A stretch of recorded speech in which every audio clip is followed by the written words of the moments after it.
네, 앵커 브리핑을 통해서 ISM 제조업 지수 또 반도체 출하 데이터, 기업 이익 데이터들을 통해서 2,600 지금 탈환하고 계단식 상승 앞으로 한번 기대해 보자라는 말씀 주셨습니다. 신중호 이베스트 또 리서치 센터장님의 저희 아침 방송 터줏대감이시기도 하죠.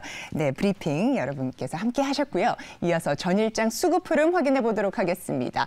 실적 시즌에 임해서는 모멘텀 플레이보다는 숫자에 집중하게 될 텐데요. 이성웅 다울투자증권 영업부 차장과 함께 수급 들어온 종목들 분석 또 전략 이야기 나눠보겠습니다. 어서 오십시오, 차장님. 네, 안녕하십니까? 네, 자 그러면 저희가 테슬라 2분기 인도량 굉장히 좀 놀랍게 나오면서 2차 전지주도 어제 굉장히 좋았었고요. 또 인터넷 관련 주들도 오랜만에 테크주들, 미국 테크주도 영향받아서 좋았습니다. 시간외 특징주에서는 좀 어떤 부분이 올랐는지, 종목이 올랐는지 먼저 한번 살펴보겠습니다. 재은 아나운서와 함께 해주시죠. 네, 시간외에서는 상한가에 오른 종목들이 다수 포착됐는데요. 먼저 최대 주주 변경 공시에 매기가 집중된 베셀부터 확인해 보도록 하겠습니다. 10% 이렇게 가격 제한선까지 오른 모습이죠. 웅진 싱크빅이 월트 디즈니의 유명 타이틀 IP 사용에 대한 라이센스 권한을 얻게 되자 대주주인 웅진도 함께 움직였는데요. 각각 9.93% 오른 모습이 나오고 있습니다. 이어서 삼천당 제약은 아일리아 바이오시밀러 유럽 협상 파트너사가 실시한 특허 실사가 무사히 종료되면서 본계약 체결에 대한 기대감을 키웠는데요. 역시나 시세도 분출한 모습이죠. 함께 보시면 9.83% 오른 모습으로 마쳤습니다. 상장 첫날 공모가 대비 200%대 급등하면서 화제를 모았던 전기차 부품업체 알맥은 다시금 들썩였는데요. 역시나 7.77% 오른 모습으로 마무리 지었습니다. 지금까지 시간의 특징주 알아봤습니다. 네, 새내기주 가운데 또 알맥이 시간 후에 특징주에 또 올랐네요. 자, 시간 후에 특징주 가운데서는 오늘 어떤 종목 한번 볼까요? 이제 웅진 싱크빅 한번 봐야 될 텐데요. 네. 디즈니 쪽에서의 IP 사용이 가능하다라고 좀 얘기를 하면서 네. 어제 공시가 나왔어요. 뉴스로는 잘 안 나왔는데 공시가 나와주면서 웅진 싱크빅이 한 4시 반 정도의 상한가를 갖고 웅진이 같이 5시 반 정도에 지금 상한가를 갔는데 그만큼 이제 새롭게 어떤 좀 디즈니 관련주라는 대표적 SM 라이프 디자인이 대표적인데 이 디즈니 관련주로서 이제 웅진 싱크빅이 지금 부각이 많이 되는 상황이고 오늘 장 초반에도 좀 괜찮지 않을까. 지금 이제 디즈니 IP 쪽 사용에 대한 부분에 있어서 이제 우리나라뿐만 아니라 이제 뭐 베트남, 대만 얘기 나와지는데 만약에 더 국가가 늘어나면은 좀 로열티도 세지긴 하겠죠. 네. 하지만 이제 뭐 디즈니와 관련된 이런 그 사업을 한다라고 좀 하는 부분에 있어서 주가적인 측면에서 봤을 때는 좋은 모습을 가져가고 있고 이제 웅진 싱크빅이 많이 좀 바뀌고 있어요. 지금 그전에는 뭐 전집, 또 이제 뭐 방문, 뭐 교육 이런 거에서 말씀드렸던 이 디지털 IP를 사용한 이 어떤 디지털화가 많이 되고 있고 최근에는 이제 뭐 AR, VR 뭐 이런 사업까지 진출을 하면서 웅진 싱크빅의 이미지가 좀 많이 바뀌고 있는 상황이고요. 그만큼 이제 그 몇 년 전부터 뭐 2019년, 2018년부터 AI 어떤 학습, 이 코칭 같은 뭐 1대1 뭐 이런 부분에 있어서 디지털화 많이 좀 하고 있는 그런 상황이고 이거는 어떤 교육 업체들이 뭐 변화하는 시점에 지금 초입 단계라고 좀 생각이 되고 있고요. 다른 교육 업체 대비해서 웅진 싱크빅이 이런 부분에 좀 활발해서 진출을 하고 있다라고 좀 생각이 되고 있고 그리고 이런 부분에 있어서 지금 봐도 이 어떤 월 구독자 수나 여러 가지 면에서 좀 효과를 많이 거두고 있거든요. 뭐 그러기 때문에 이 교육주 안에서 뭐 교육주들이 지금 어떤 정부 정책에 어떤 변동성이 나와주고 있는데 뭐 그걸 떠나가지고 이 AI와 뭐 관련된 신사업 쪽에서 진출은 웅진 싱크빅이 가장 좀 활발하지 않나라고 좀 판단되고 있습니다. 아이들이 이 패드나 아니면 탭을 이용해서 관련된 공부를 하는 것 AI 에듀테크라고 요즘은 이름이 불리는 부분인 것 같습니다. 네, 웅진 싱크빅에 대한 말씀을 주셨고 새롭게 디즈니 관련주로 묶이고 있다라는 말씀이었는데요. 가격 접근은 어떻게 볼까요? 작년에 이제 웅진 싱크빅 매출액이 한 제가 알기로는 9,300억 이상 됐는데 지금 1조 원 넘게 지금 올해 매출액을 좀 평가를 많이 하고 있거든요. 네. 근데 생각보다는 이 주가가 잘 안 움직이는 경우도 좀 있는 네, 그런 3개월째 흘러내리고 있더라고요. 네, 그렇기 때문에 오히려 떨어졌을 때도 본다고 하더라도 이 오히려 좀 저평가 구간에 좀 1인당 이 스마트 올이나 이런 부분에 있어서 ASP는 증가하고 있거든요. 네. 뭐 그렇기 때문에 매수 관점에 맞지 않나라고 좀 생각이 되고 있고 목표가는 2,900원, 손절가는 2,400원 좀 말씀드리도록 하겠습니다. 네, 웅진 핑크백에 대한 부분 얘기를 해주셨고요. 혹시 6월 20일에 시간별 특징주 토픽 뭐 꼽아주셨는지 기억나십니까? 6월 20일. 네. 잘 기억이 안 나요. 차장님께서 포스코 DX 꼽아주셨거든요. 어제 12% 시세가 나면서 네. 17,140원의 거래를 마쳤습니다. 그때 목표가를 16,000원으로 제시를 해주셨어요. 아직 보유하고 계신 분들은 어떻게 하면 좋을까요? 그래서 제가 이제 시간에는 어떻게 보면 지금 모멘텀이라서 네. 어떤 적극적인 어떤 매수를 좀 말씀을 안 드리는데 네. 하지만 포스코 뭐 DX, 뭐 포스코 그룹이라는 이 타이틀이 있기 때문에 네. 어떤 이슈라기보다도 이 그룹주로서 계속 어떤 모멘텀은 계속 갖고 갈 가능성이 크거든요. 그렇기 때문에 저는 보유 관점을 좀 계속 유지를 하셨으면 좋겠어요. 네. 뭐 어제 뭐 상승세는 어떻게 좀 뭐 펀드멘탈적으로 이제 간다는 것보다도 그런 어제의 포스코 그룹주들에 대한 영향이 좀 있다고 생각되었는데 보유 관점을 계속 유지하셨으면 좋겠습니다. 네네, 보유 관점 이렇게 지속적으로 보면 좋겠다라고 포스코 DX까지 저희가 AS 받아봤습니다. 자, 하반기 첫 거래일 코스피 지수가요, 기관 대규모 순매수세 등으로 이틀 연속 상승했습니다. 금투 중심의 기관이 760억 넘는 순매수를 기록했는데요. 자, 그러면 저희가 외국인 기관 순매수 특징주 지금부터 확인해 보시겠습니다. 네, 외국인의 쇼핑 리스트입니다. 한국 기업 평가와 현대 그린푸드를 가장 오래 담았는데요. 각각 확인을 해보도록 하죠. 34거래일, 14거래일 이렇게 연속적으로 담고 있습니다. 외국인의 반도체 사랑은 오늘도 이어졌는데요. 특히 삼성전자는 부사장급 인사를 단행한다고 하죠. 그 기대감에 외국인의 관심이 집중됐고요. 테스까지 함께 담는 모습입니다. 각각 확인을 해보시면 8거래일, 6거래일 각각 사들이고 있습니다.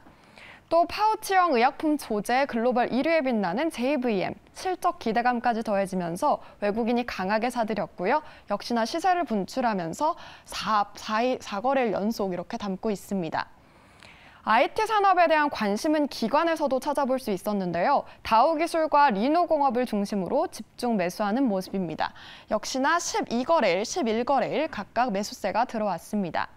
강한 인도량의 테슬라 모멘텀을 받을 것으로 예상되는 자동차 부품주 서현 이화와 명신산업도 눈에 띄는데요. 각각 확인을 해보시면 10거래일, 5거래일 연속 담고 있습니다. 또 리노공업도 10거래일 연속 담고 있는 것이 확인이 되고 있네요. 지금까지 시간의 특징주, 기관과 외국인의 순매수 특징주 알아봤습니다.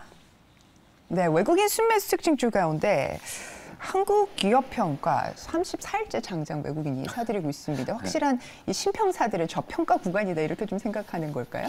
뭐 그런 것도 그렇죠? 있겠고요. 네네. 뭐 어떻게 보면은 이 신평사 어떻게 보면은 경기가 어려울수록 가장 또 이제 뭐 금리가 높을수록 이제 주목을 받아가는 그런 종목들을 볼 수 있겠고요. 네.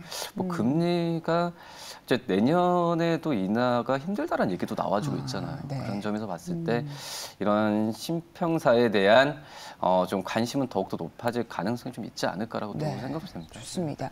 자, 외국인 순매수 특징주 가운데 그러면 토픽 알아보도록 하겠습니다. JVM 좀 말씀을 드릴 텐데 JVM은 뭐 이제 의약 바이오 업종으로 불리지만은 의약품 제조하는 업체 아니잖아요. 네. 어떻게 보면은 이제 이 의약품을 그 자동 조제하는 시스템을 볼 수 있겠고요. 뭐 간단하게 하면은 뭐 이제 병원에서 어떻게 보면은 이제 약을 포장지에서 자동으로 이렇게 딱 주잖아요. 약봉지, 네. 약봉지주. 네. 그런 게 아마 네. 이제 그 JVM의 그런 좀 약간 그 사업 모델이라고 좀 볼 수 있겠는데 뭐 그만큼 이제 자동 조제 시스템 같은 경우는 이 코로나 때 가장 어떻게 보면 지금 영향을 받았죠. 어떤 수혜를 받은 게 바로 이제 이 자동 조제 시스템이고 그 대표적인 게 바로 이제 JVM이라고 볼 수 있겠는데, 그러니까 약국당 어떤 이제 업무 부담이나 그리고 이 복약 순도 같은 부분에 있어서 상향에 대한 부분을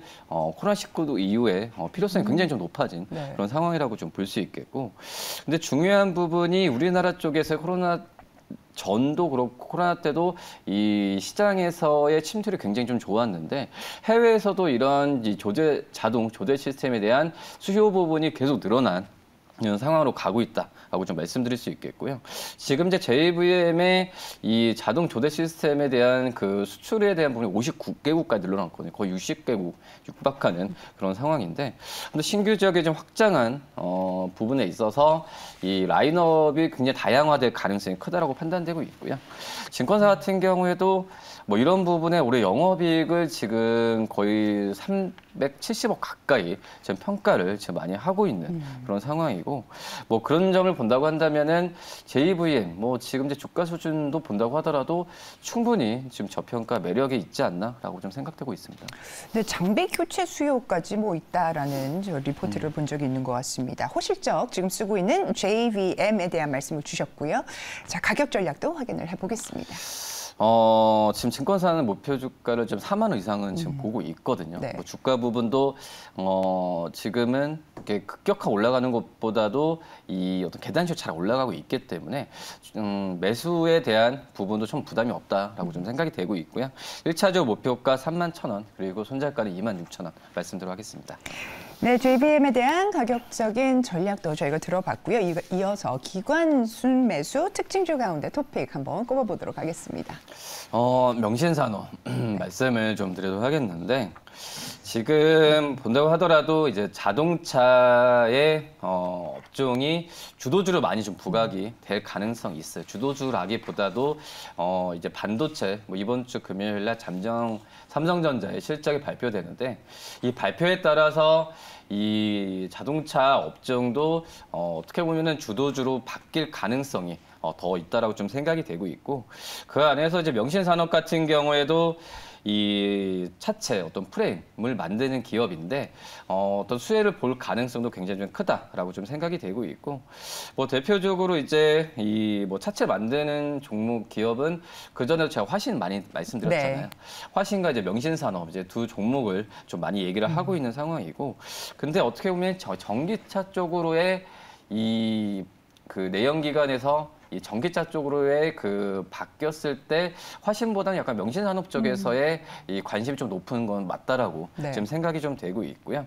뭐 그러기 때문에 이제 그 어떤 명신산업 쪽에서의 기술력이나 어떤 이제 프레임 쪽에서의 이 해외 쪽에서의 뭐 고객사를 본다고 하더라도 이 명신산업을 좀 다시 한번 지금 현재 뭐 기관이 매수 들어올 때 관심을 가져도 괜찮지 않을까라고 좀 판단이 됩니다. 네, 가격적인 접근 바로 확인해 보겠습니다. 1차적으로 목표 주가는 27,000원 말씀드리고 손절가는 22,000원 말씀드리도록 하겠습니다. 네, 좋습니다. 자, 그러면 전일장 사모펀드는 어떤 종목 담았을지 지금 확인해 보겠습니다. 네, 발빠른 사모펀드들은 역시 우량주에 주목을 했는데요. 반도체 대장 삼성전자, SK하이닉스가 가장 눈에 띕니다. 역시나 확인을 해보시면 이렇게 계속해서 1%, 2%대 오름세를 보이고 있고요. 또 네카오도 눈에 띄죠. 각각 3%대 오른 모습이 확인이 되고 있습니다. 마지막으로 전기차 대장주죠. LG에너지솔루션도 사들이면서 3.62% 오른 모습을 나타내고 있네요. 지금까지 사모펀드의 특징주 알아봤습니다. 네, 시총 상위 1에서 3위 전부 다 포진이 되어 있습니다. 네, 네. 지금 어떤 종목 보면 좋을까요? 이제 LG에너지솔루션 한번 좀 봐야 네. 될 텐데, 어제 2차 전지 그 기업들 특히 이제 뭐 셀 메이커든 뭐 소재 업체들도 지금 다 좋았던 그런 상황이라고 볼 수 있겠고요. 그만큼 이제 2차 전지 소재 업체들이 이 중국 쪽에서의 이 약간 미국과 중국이 약간 화해 모드가 시작되면서 이 중국의 어떤 2차 전지 기업들이 이제 미국 시장에 진출한다는 우려감이 이 2차 전지 기업들한테 특히 이제 이 대형주인 셀 메이커들 같은 경우에 주가 흐름을 약간 좀 낮게 좀 했었는데, 네. 이제 어떻게 보면 근데 우리나라 이 배터리 기업들 같은 경우에 미국에 지금 진출하는 부분과 또 이제 뭐 보조금 혜택 부분을 변하지는 않을 거라고 생각이 되고 있어요. 근데 변할 거다라는 우려감이 지금 주가에 반영이 됐던 상황인데, 지금 현재 본다고 하더라도 뭐 무리가 주식 중국 업체들이 들어온다고 하더라도 시장 점유율이 변화는 저는 거의 없을 거라고 좀 생각이 되고 있거든요. 네. 뭐 그러기 때문에 2차 전지 기업들 중심으로 어떤 특히 이제 대형 업체, 대형사들 같은 경우에는 어쩜 에코프로나 이런 기업들 대비해서는 주가 변동폭이 작잖아요.